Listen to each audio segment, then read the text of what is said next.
이혼 최고의 선택. 다시 찾아온 인생의 시작 60부터. 구독, 좋아요 꼭 부탁드립니다. 69세, 이혼 그리고 새로운 사랑. 저는 올해 69살, 결혼 생활 40년 만에 이혼한 사람입니다. 사람들은 말했죠. 그 나이에 무슨 이혼이냐? 이제 와서 뭘 바꾸려고. 그냥 참고 살지. 하지만 살아보니 나이하고 행복은 아무 상관이 없더군요. 남편과 나는 젊을 땐 참 많이 사랑했어요. 25에 만나 27에 결혼했습니다. 첫 만남이 아직도 기억나요. 친구 소개로 다방에서 만났는데 수줍게 웃는 모습이 좋았죠. 데이트도 변변찮았습니다. 돈이 없어서 공원만 걸었고 가끔 붕어빵 하나 사 먹으면 그게 큰 사치였어요. 한 번은 비가 와서 처마 밑에서 비를 피했는데 그때 남편이 제 손을 잡았어요. 추우시죠? 제 손 잡으세요. 그 따뜻함이 아직도 기억나요. 그래도 행복했습니다. 손을 잡고 걷는 것만으로도 세상을 다 가진 기분이었죠. 결혼할 때도 마찬가지였어요. 단칸방에서 시작했습니다. 이불 한 채, 냄비 하나가 우리의 전 재산이었죠. 그때는 돈 한 푼 없었지만 서로가 있으면 세상을 다 가진 기분이었죠. 같이 일하고 아이 키우고 그저 앞만 보고 달렸습니다. 첫째 딸이 태어났을 때 남편은 병원 복도에서 울었어요. 내가 꼭 잘 살게 할게. 그 약속을 지키려고 참 열심히 살았죠. 새벽같이 일어나 시장에 가고 밤늦게까지 가게 정리하고 힘들었지만 그래도 행복했어요. 남편이 옆에 있었으니까요. 가난했지만 행복했습니다. 우리에겐 꿈이 있었으니까요. 언젠가는 우리도 잘 살 거야. 그렇게 20년, 30년이 흘렀습니다. 아이들도 하나둘씩 장성했고 우리도 나이가 들었죠. 생활도 조금씩 나아졌어요. 단칸방에서 아파트로 이사했고 이제 고생 끝났다 생각했죠. 하지만 세월이 흐르면서 뭔가 달라지기 시작했습니다. 아이들이 다 자라고 독립한 뒤 집엔 우리 둘만 남았죠. 그때 깨달았어요. 우린 부부보다는 그냥 같이 사는 동업자 같았다는 걸. 대화가 사라졌습니다. 아침에 일어나도 인사 한마디 없었고 밥을 먹어도 각자 TV만 봤어요. 식탁에 마주 앉아도 할 말이 없었습니다. 밥 먹어, 그게 전부였어요. 남편은 TV만 보고 저는 설거지만 했죠. 가끔 말을 걸어봤습니다. 오늘 날씨 좋던데 산책 갈까요? 아니, 귀찮아. 영화라도 볼까요? 뭐하러? 집이 편한데. 모든 대답이 거절이었어요. 어느 날 용기 내서 말했습니다. 우리 여행이라도 한번 갈까요? 둘이서. 남편은 짧게 대답했어요. 뭐하러? 집이 제일 좋은데. 여보, 우리 결혼하고 제대로 여행 한번 못 갔잖아요. 그게 중요해? 이제 와서? 그 순간 알았어요. 이 사람은 나와의 시간이 필요하지 않구나. 한 번은 친구들과 모임에서 이런 얘기를 들었습니다. 우리 남편은 요즘 나한테 관심도 없어. 그냥 밥 해주는 사람으로만 보는 것 같아. 다들 고개를 끄덕였어요. 맞아, 다 그래. 늙으면 다 그렇게 사는 거야. 그때 가슴이 답답했습니다. 왜 다 그래야 하지? 왜 참고 살아야 하지? 집에 돌아와 남편에게 조심스럽게 말했어요. 우리 좀 달라져야 하지 않을까요? 이렇게 사는 게 맞나 싶어서요. 남편은 신문을 보다 말고 저를 쳐다봤습니다. 뭘 달라지려고 해. 그냥 참고 살면 되지. 다들 그렇게 사는 거야. 저는 참고 싶지 않아요. 대화. 할 말이 뭐가 있어. 이 나이에. 그 한마디가 제 가슴을 무너뜨렸어요. 아니에요. 저는 참고 싶지 않았습니다. 남은 인생이 얼마나 될지 모르는데 그 시간을 참으면서 살 수는 없었어요. 본론 1 이혼 결심. 저는 참고 싶지 않아요. 우리 이렇게 살면 안 돼요. 남편이 짜증 섞인 목소리로 말했죠. 그럼 어쩌자는 거야. 이혼이라도 하자고. 그 말에 뭔가 확 깨달았습니다. 그래, 그게 답일 수도 있겠구나. 그날 밤 잠을 이루지 못했습니다. 창밖을 보며 생각했죠. 내 인생은 뭐였을까? 아내로, 엄마로, 며느리로. 나는 어디 있었을까? 40년을 남편 뒷바라지만 했습니다. 아이들 키우느라 내 꿈은 접었고 시부모님 모시느라 내 시간은 없었죠. 젊을 땐 꿈이 있었어요. 옷가게를 하고 싶었습니다. 하지만 결혼하고 나서 포기했죠. 시어머니가 말씀하셨거든요. 며느리가 무슨 가게를 해. 집안 살림이나 잘해. 그렇게 열심히 살았는데 이제 와서 참고 살라고요? 새벽까지 고민했습니다. 하지만 결론은 하나였어요. 내 인생은 내 것이야. 다음 날 아침 남편에게 말했습니다. 이혼하고 싶어요. 남편은 당황한 표정으로 물었죠. 갑자기 왜 그래? 그냥 더 이상 이렇게 못 살겠어요. 남편은 한참을 말없이 있다가 말했습니다. 생각 좀 해봐. 충동적이 아니에요. 몇 달을 고민했어요. 한 달 동안 우린 서로 생각할 시간을 가졌습니다. 그 한 달 동안 저는 많은 걸 정리했어요. 이혼 상담도 받아봤고 변호사도 만나봤습니다. 딸에게도 말했습니다. 엄마가 아빠랑 이혼하려고 해. 딸아이가 울면서 말했어요. 엄마, 왜요? 딸아, 엄마도 내 인생 살고 싶어. 아들들도 반대했습니다. 하지만 제 결심은 확고했어요. 한 달 뒤 남편이 먼저 말을 꺼냈습니다. 그래, 알겠어. 내가 원한다면 이혼하자. 그렇게 우린 40년을 함께한 끝에 조용히 이혼장을 냈습니다. 아이들은 당연히 반대했어요. 하지만 설명할 수 없었습니다. 잘못한 게 아니라 그냥 더 이상 함께할 이유가 없다는 걸요. 이혼하던 날 하늘이 유난히 밝았어요. 구청에서 나와 걷는데 마치 이제서야 숨을 쉴 수 있다는 듯이 가슴이 뚫렸습니다. 무거운 짐을 내려놓은 기분이었죠. 본론 이혼자가 된 첫 1년. 이혼 후 처음 1년은 정말 지옥이었습니다. 자유를 얻었다고 생각했는데 혼자가 된 현실은 생각보다 훨씬 외로웠어요. 혼자 먹는 밥이 그렇게 쓰디쓸 수가 없었죠. 마트에 가도 혼자 먹을 반찬거리를 고르는 게 서러웠습니다. 밥을 하다가도 습관처럼 두 공기를 준비하다가 멈췄어요. 아, 이제 혼자구나. 아침에 눈 뜨면 조용한 방, 그 적막이 견딜 수 없었습니다. 남편이 싫어서 떠났는데 혼자가 된 현실은 또 다른 고통이었죠. 밤이 되면 더 힘들었어요. TV를 켜도 웃음이 나오질 않았고 책을 읽어도 집중이 안 됐습니다. 어느 날은 마트에서 장을 보는데 옆 할머니가 할아버지한테 투덜거리더군요. 당신 때문에 짐만 늘어. 할아버지는 웃으며 카트를 밀고 있었어요. 그래도 내가 들어줄게.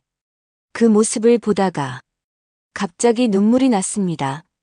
투덜거릴 사람조차 없는 제 처지가 한심하게 느껴졌거든요. 집에 돌아와 한참을 울었습니다.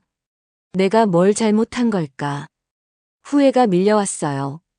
그래도 다시 돌아갈 수는 없었습니다. 그건 진짜 포기하는 거니까요. 6개월쯤 지났을 때 아들이 전화를 했어요. 엄마, 이러다 우울증 걸리겠어요. 밖에 좀 나가서 활동하세요. 아들 말이 맞았습니다. 이대로는 안 되겠다 싶었죠. 그래서 동네 복지관 게시판을 보다가 노래교실 모집 공고를 봤어요. 별 기대 없이 등록했습니다. 첫날 노래교실에 갔을 때 사람들이 생각보다 많았어요. 선생님이 물었습니다. 새로 오신 분이시네요? 떨리는 목소리로 말했어요. 저는 이영숙입니다.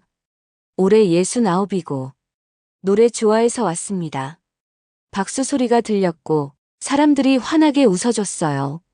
그 순간 조금 마음이 놓였습니다. 아, 여기선 그냥 내가 나로 있어도 되는구나. 본론 3 그 사람과의 만남. 노래교실을 다니면서 조금씩 사람들과 친해졌습니다. 그 중에 유독 눈에 띄는 할아버지가 있었어요. 나보다 3살 많은 72살, 백발이 성성하고 웃음이 참 따뜻했습니다. 이름은 박종수. 목소리가 굵직하고 노래를 참 잘 불렀어요. 처음엔 그냥 같은 반 사람으로만 생각했죠. 그런데 어느 날 쉬는 시간에 제 옆에 와서 말을 걸더군요. 노래 참 좋아하시나 봐요. 그냥 심심해서 나왔어요. 저도요. 혼자 집에만 있으면 답답해서요. 그렇게 조금씩 이야기를 나누게 됐습니다. 그는 3년 전에 아내를 잃었다고 했습니다. 암이었어요. 1년 투병하다가 떠났죠. 힘드셨겠어요. 힘들죠. 근데 어쩌겠어요. 그래도 여기 나오니까 좀 낫네요. 저는 이혼했어요. 많이 외로우시겠어요. 그렇죠. 근데 어쩌겠어요. 그가 빙그레 웃었습니다. 우리 처지가 비슷하네요. 몇 주가 지나면서 우린 자연스럽게 가까워졌습니다. 노래교실이 끝나면 근처 카페에 가서 차를 마시곤 했어요. 오늘 날씨 참 좋네요. 산책하기 딱 좋은데 같이 산책이라도 하실래요? 그의 제안에 가슴이 두근거렸습니다. 하지만 거절할 수 없었어요. 좋아요. 같이 걸어요. 그렇게 우린 공원을 천천히 걸었습니다. 가을 낙엽이 바스락거리고 햇살이 따스했어요. 아무 말 없이 그냥 걷는데도 편안했습니다. 한참을 걷다가 그가 말했어요. 이렇게 누군가랑 산책하는 게 얼마만인지 모르겠네요. 저도요. 외롭지 않으세요? 외롭죠. 근데 오늘은 좀 덜 외로운 것 같아요. 그가 빙그레 웃었습니다. 저도요. 그날부터 우린 자주 만났습니다. 시장에 같이 가고 노래교실에서 짝이 되어 노래를 부르고 영화도 보러 가고 전시회도 다녔어요. 어느 날은 등산도 갔습니다. 높지 않은 산이었지만 함께 오르니 즐거웠어요. 정상에서 도시락을 먹었는데 그게 그렇게 맛있을 수가 없었죠. 서로 반찬을 나눠 먹으며 웃었습니다. 그냥 그렇게 조용히 서로의 빈자리를 채워갔습니다. 한 달쯤 지났을 때 종수 씨가 조심스럽게 말했어요. 영숙 씨, 우리 이러는 게 이상한 건가요? 이상하다뇨? 이 나이에 이렇게 누군가를 좋아하게 되는 게 말이에요. 가슴이 철렁했습니다. 저도 솔직하게 말했어요. 저는 이상하지 않아요. 오히려 기분이 좋은걸요. 그의 얼굴이 환해졌습니다. 정말요? 나도 그래요. 아침에 눈 뜨면 영숙 씨 생각부터 나요. 저도요. 우린 마주보며 웃었습니다. 누가 뭐래도 우리 마음은 벌써 봄이 와 있었습니다. 어느 날 종수 씨가 꽃다발을 사왔어요. 이게 뭐예요? 그냥 영숙 씨 생각나서 샀어요. 이 나이에 꽃다발을 받을 줄이야. 그 말에 눈물이 났어요. 40년 결혼 생활에서 남편한테 꽃 한 번 못 받았거든요. 고마워요. 정말 고마워요. 해시태그 본론 사주변의 시선. 하지만 세상은 그렇게 호락호락하지 않았어요. 아이들이 알게 됐을 때가 제일 힘들었습니다. 딸아이가 전화를 했어요. 엄마, 복지관에서 어떤 할아버지랑 다니신다면서요? 응. 그냥 친구야. 동네 사람들이 다 얘기해요. 목소리가 차가웠습니다. 딸아, 엄마도 외로워. 아빠랑 이혼한 지 얼마나 됐다고. 벌써 남자를 만나요? 그 말에 가슴이 아팠습니다. 엄마가 행복하게 사는 게 창피한 거니? 사람들이 뭐라고 할까 봐요.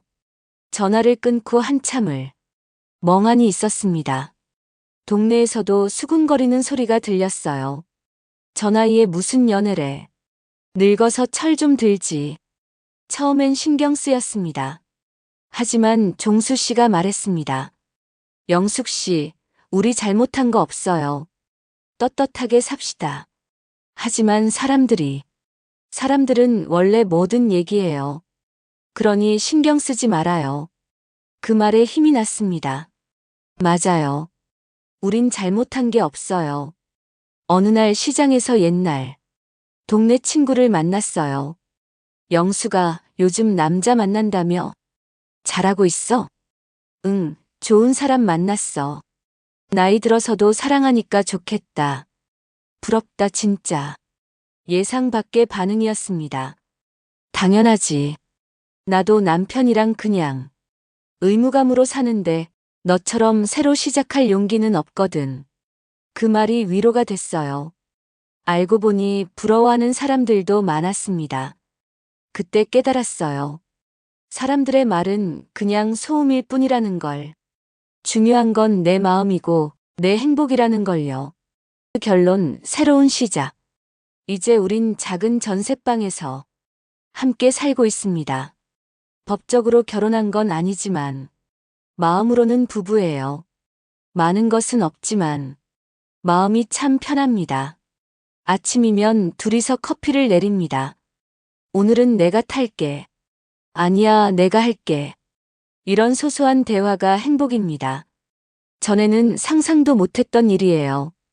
아침 식탁도 달라졌어요. 지금은 서로 얼굴 보며 먹습니다. 오늘 뭐 할까? 날씨 좋은데 공원 갈까? 좋아, 가자. 이렇게 간단한 대화가 이렇게 행복할 줄 몰랐어요. 저녁엔 같이 드라마를 보고 주말엔 시장에 장을 보러 가요. 예전엔 혼자 장을 보느라 무거운 것도 혼자 들었는데 이제는 종수 씨가 들어줘요. 함께 장을 보는 게 이렇게 즐거울 줄 몰랐어요. 손을 잡고 걸으면 사람들이 쳐다보지만 이젠 신경 안 써요. 우린 당당하니까요. 아이들도 이젠 조금씩 이해해주는 것 같아요. 명절에 들렀던 딸아이가 말했어요. 엄마, 표정이 많이 밝아지셨어요. 그래, 엄마 행복해. 알아요. 이제 보니까 알겠어요. 딸아이가 종수 씨를 보며 말했습니다. 우리 엄마 잘 부탁드려요.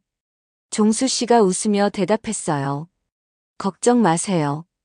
제가 잘 모실게요. 그 순간 눈물이 났습니다. 이해받는다는 게 이렇게 따뜻한 일인지 몰랐어요. 둘째 아들도 명절에 왔다가 종수 씨를 만났어요. 엄마가 행복하시면 됐죠 뭐. 막내도 이젠 이해해주는 것 같아요. 가끔 전화를 걸어와 안부를 묻습니다. 엄마 잘 지내세요? 응, 잘 지내. 종수 할아버지도 잘 계시고요? 사람들은 종종 묻습니다. 후회 안 하세요? 저는 미소 지으며 대답해요. 후회요? 아니요. 이제서야 제 인생을 살고 있어요. 이혼은 끝이 아니라 시작이었습니다. 잃은 것보다 얻은 게 훨씬 더 많아요. 40년 결혼 생활에서 잃어버렸던 나를 되찾았고 진짜 사랑이 뭔지 알게 됐으니까요. 종수 씨와는 다릅니다. 아침에 일어나면 서로 안부를 묻고 밤에 자기 전엔 하루를 나눕니다. 오늘 어땠어요? 좋았어요. 당신이랑 함께여서요. 이런 말 한마디가 제 하루를 행복하게 만들어요. 가끔은 다투기도 합니다. 하지만 금방 화해해요. 남은 시간이 얼마 안 된다는 걸 우리 둘 다 아니까요. 종수 씨가 잡아준 그 따뜻한 손, 그 하나로 제 인생이 완전히 달라졌습니다. 이 손을 잡고 있으면 무섭지 않아요. 늙어가는 것도, 혼자가 되는 것도. 이젠 두렵지 않습니다. 여러분, 늦었다고 생각할 때가 가장 빠른 때입니다. 지금이라도 당신의 마음에 솔직해지세요. 외롭다고 포기하지 말고 두려워하지 마세요. 누군가는 말할 겁니다. 그 나이에 무슨. 하지만 나이는 숫자일 뿐이에요. 행복할 권리에 나이 제한은 없습니다. 삶의 마지막 계절에도 꽃은 핍니다. 가을에 피는 꽃이 봄꽃보다 못한 게 아니듯이 늦게 찾아온 사랑이 젊은 날에 사랑보다 못한 게 아니에요. 오히려 더 깊고 더 따뜻하고 더 소중합니다. 젊을 땐 몰랐어요. 사랑이 뭔지, 함께 한다는 게 뭔지. 진짜 몰랐습니다. 그냥 의무감으로 살았고 책임감으로 살았죠. 하지만 이제는 알아요. 사랑은 의무가 아니라 선택이라는 걸. 함께하는 건 참는 게 아니라 즐기는 거라는 걸. 그 꽃이 바로 당신의 행복입니다. 이제라도 피울 수 있어요. 용기만 있다면요. 저는 오늘도 종수 씨와 함께 아침을 맞이합니다. 창밖으로 아침 햇살이 들어오고 커피 향기가 집안을 가득 채웁니다. 오늘은 뭐 할까? 글쎄, 공원 산책이라도 할까? 좋아. 날씨도 좋은데. 이런 평범한 하루가 제겐 기적입니다. 69에 다시 시작한 인생. 지금이 제 인생에서 가장 행복한 때입니다. 당신도 할 수 있어요. 지금 이 순간 당신의 행복을 선택하세요. 참고 사는 게 미덕이 아닙니다. 행복하게 사는 게 미덕이에요. 늦었다고 생각하지 마세요. 아직 늦지 않았어요. 당신의 봄은 아직 오지 않은 걸지도 몰라요. 지금부터라도 당신의 계절을 찾아보세요. 누가 뭐래도 당신의 인생은 당신 것입니다. 당신이 주인공이에요. 아내로만 살지 말고, 엄마로만 살지 말고, 며느리로만 살지 말고, 나로 사세요. 당신의 이름으로 사세요. 그게 진짜 사는 겁니다. 저도 이제야 알았어요. 69에 이제야 이영숙으로 살고 있습니다. 누군가의 아내도, 누군가의 엄마도, 누군가의 며느리도 아닌 그냥 이영숙으로요. 그게 이렇게 행복한 줄 몰랐어요. 당신도 해보세요. 당신의 이름으로 사는 거 분명 행복할 겁니다. 마지막으로 하고 싶은 말이 있어요. 만약 지금 불행한 결혼 생활 하고 계신다면 참지만 마세요. 대화하세요. 그리고 대화가 안 된다면 선택하세요. 함께 변할 것인지 아니면 떠날 것인지. 어떤 선택을 하든 당신의 행복이 우선입니다. 자식들이 뭐라고 하든 주변 사람들이 뭐라고 하든 당신이 행복하면 됩니다. 그게 자식들한테도 좋은 거예요. 불행한 부모 밑에서 자란 자식보다 행복한 부모를 보고 자란 자식이 더 행복하거든요. 저희 아이들도 이제는 알아요. 불행한 결혼 생활 유지하는 것보다 각자 행복 찾는 게 나았다는 걸. 그러니 주저하지 마세요. 당신의 행복을 선택하세요. 늦었다고 생각하지 말고 지금이라도 시작하세요. 당신의 인생은 당신 것입니다. 저는 오늘도 행복합니다. 종수 씨와 함께 커피를 마시고 공원을 산책하고 저녁엔 함께 밥을 먹습니다. 이런 평범한 하루가 제겐 최고의 선물입니다. 당신도 이런 선물을 받을 자격이 있어요. 용기를 내세요. 그리고 당신의 행복을 선택하세요. 저처럼요. 이혼은 끝이 아닙니다. 당신의 인생은 지금부터 시작입니다.